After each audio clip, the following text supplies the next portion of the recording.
सबको जय यीशु की। प्रभु यीशु क्रिस्त में प्यारे भाइयों बहनों, नवजीवन का संदेश इस शीर्षक के अंतर्गत प्रतिदिन का ईश्वर का जीवंत वचनों को सुनने के लिए, समझने के लिए, उन वचनों को ग्रहण करते हुए उन वचनों के अनुसार जीवन बिताने की शक्ति, सामर्थ्य, कृपा, अनुग्रह मांगते हुए एक सुंदर आदर्श क्रिस्तीय जीवन बिताने की विशेष कृपा मांगने के लिए मैं आप सभी लोगों का हार्दिक स्वागत करता हूं।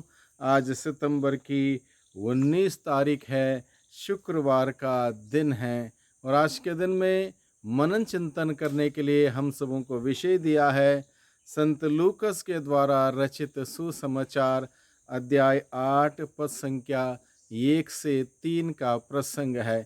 छोटा सा प्रसंग आज के दिन में प्रभु हम सबों के सम्मुख रखते हुए एक बड़ी और एक महत्वपूर्ण बात हम सबों को बताना चाहते हैं, हम सबों के साथ साझा करना चाहते हैं और हम सबों को निमंत्रण देते हैं कि हम भी प्रभु के इस मिशन कार्य में शामिल हो जाएं। जिस प्रकार से प्रभु यीशु मसीह के मिशन कार्य में प्रभु के तमाम शिष्य शामिल थे, कहीं नारियां भी, कहीं स्त्रियां भी शामिल थीं जिनको प्रभु ने चंगाई प्रदान की थी, और इस प्रकार से सबों ने प्रभु के मिशन कार्य में हिस्सा लिया। किसी ने साथ देते हुए, किसी ने योगदान देते हुए, किसी ने मदद करते हुए, किसी ने गवाही देते हुए, अलग अलग प्रकार से प्रभु के मिशन कार्य में लोग शरीक हुए।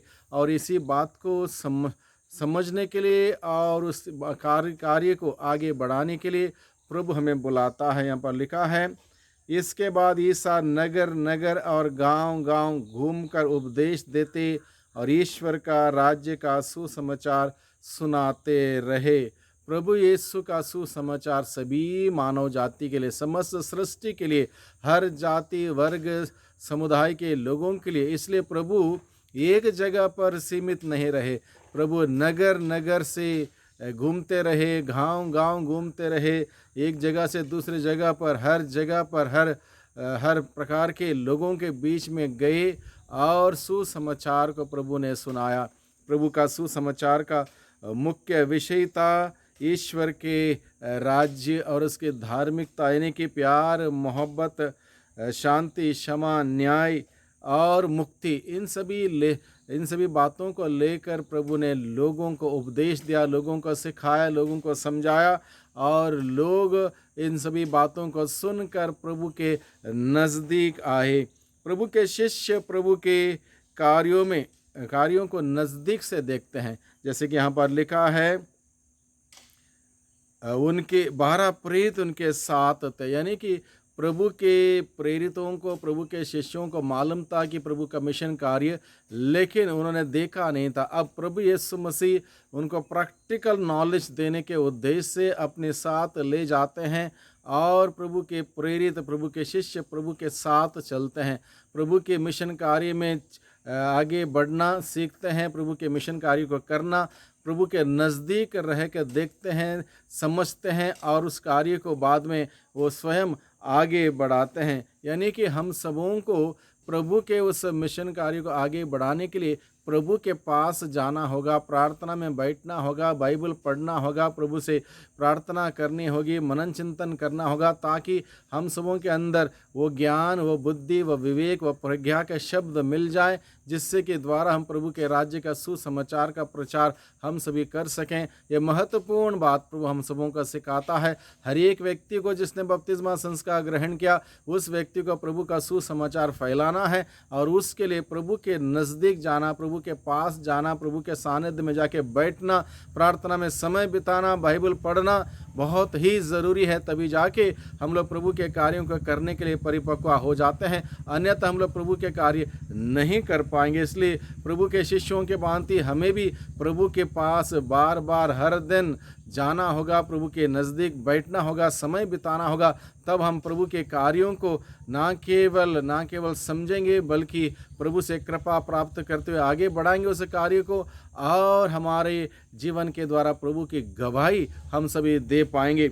आगे प्रभु का वचन कहता है, कुछ स्त्रियां भी उनके साथ शामिल हुई। यहाँ पर जैसे कि लिखा है, कुछ नारियां भी थी जो दुष्ट आत्माओं और रोगों से मुक्त की गई थी। मरियम, जिसका उपनाम मगदलेना था और जिससे 7 अवदूत निकले थे, हेरोद के कारिंदा सूसा की पत्नी यूहन्ना, सुजाना और अनेक अन्य नारियां भी, यानी कि कई प्रकार की नारियां भी प्रभु के इस कार्य में शामिल हुई। यानी कि प्रभु यीशु मसीह सभी लोगों को इंक्लूड करते हैं, कोई भी एक्सक्लूड नहीं है प्रभु के कार्य में, मिशन कार्य में हर कोई व्यक्ति इंक्लूड है। हालांकि उस ज़माने में नारियों के लिए ज़्यादा महत्व नहीं था, ज़्यादा कोई उचित दर्जा नहीं दिया था समाज में, फिर भी प्रभु यीशु मसीह ने सबको मान सम्मान दिया, उचित दर्जा दिया और सबको शामिल किया अपने मिशन कार्य में। मुक्ति विधान के उस कार्यों में हर व्यक्ति को प्रभु ने शामिल किया और इसमें अलग अलग नारियों का नाम जिक्र किया गया है। जो पाप में थे वो पश्चाताप करते हुए, शुद्धिकरण प्राप्त करते हुए, नया जीवन प्राप्त करते हुए प्रभु के साथ चले। जो एक प्रकार के पॉलिटिकल सर्कल में थे वे भी इसमें हैं। हर वर्ग के, हर प्रकार के लोगों को प्रभु ने अपने मिशन कार्य में शामिल किया। यानी कि आज भी प्रभु चाहते हैं हर कोई व्यक्ति, छोटे बड़े बूढ़े, आदमी औरत, लड़का लड़की, सब कोई प्रभु के कार्य में, प्रभु के मिशन कार्य में सक्रिय हो जाएं, शामिल हो जाएं और अपने जीवन के द्वारा, गवाही के द्वारा प्रभु की साक्षी दें, प्रभु की गवाही बने, मिशन कार्य को आगे बढ़ाएं। हम लोग देखते हैं मिशन कार्य, यीशु का मिशन कार्य शेयर्ड मिशन कार्य है। अब जितने भी लोगों को चंगाई मिली, नारियों को, उन्होंने अपनी कृतज्ञता प्रकट करते हुए अपना जो भी योगदान है उसको प्रभु के प्रेरितों के लिए, प्रभु के कार्यों के लिए दिया। यानी कि केवल मिशन कार्य प्रचार प्रसार मात्र नहीं है। कोई प्रचार प्रसार करता है, कोई योगदान देता है, कोई सेवा करता है, कहीं प्रकार से ये सब कुछ इंक्लूड है। इसलिए कुछ नारियों ने अपने कृतज्ञता प्रकट करते हुए सेवा की, अपना योगदान दिया।